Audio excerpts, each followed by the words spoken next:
broken. If only I knew how to fix this. Well, in fact, it's not as complicated as you may think.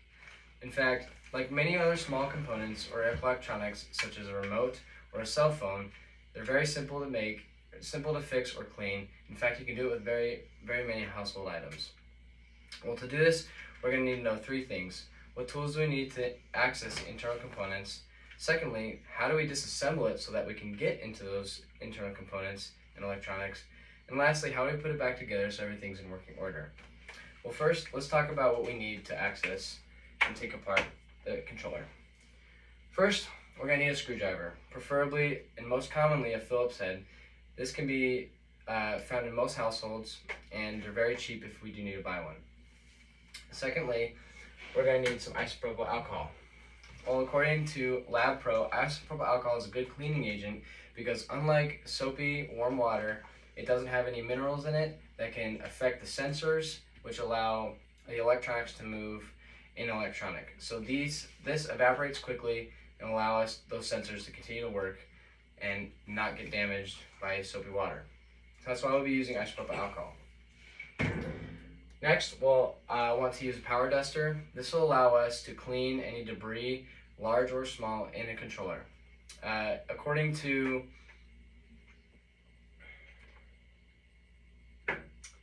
tech spray, we want to be careful with how much we use because the bitterant inside can damage our electronic components. So limiting this use on electronic controller can be very beneficial and not damage those internal components.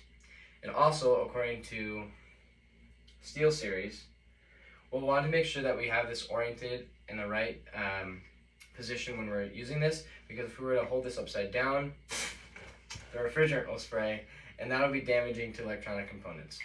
However, if we keep it upright, just the air will spray out and this will not cause any damage to the internal components.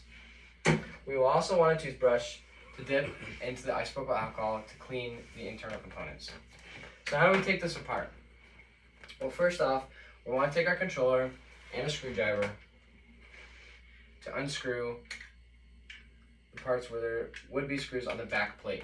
After we do this, which I've already done to save time, we can take off this back plate, which will expose the internal components and the circuit board.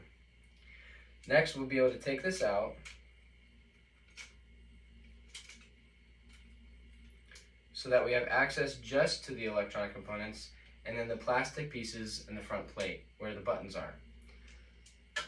So now we can take our internal electronic components and circuit board and take our toothbrush, dip it in our isopropyl alcohol, and then clean these components so that we can get any debris cleaned off of the back plate so that everything is in working order just as it should be.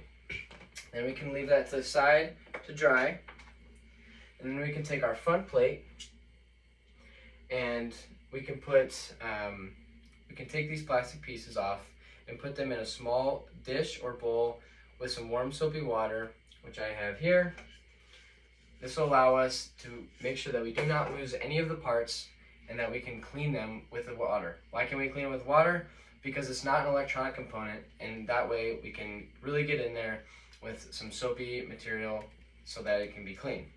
The important part with that is that we make sure that everything is left out to dry so no water is left over when we put it back together in the controller. This is to make sure that none of those minerals get on the electronic components and damage the controller when we put it back together. So now we know all that, we can put things back together. So we'll take our back plate, our front plate, and our circuit board. We'll place the circuit board back into the front plate, like so, making sure to put it back where it used to be, making sure all the slots fit and all the clicks click. Then we'll be able to put our back plate back on, and then take our screwdriver, take our screws that I have in our small bowl, and we'll be able to put them back into the controller, and just as it should be, back together in working order. And it wasn't that hard. All we needed to know was what tools we need and what components needed to be cleaned on the internal once we get disassembled, and then also how to put it back together. And now I get back to gaming. Yeah! You can pause it.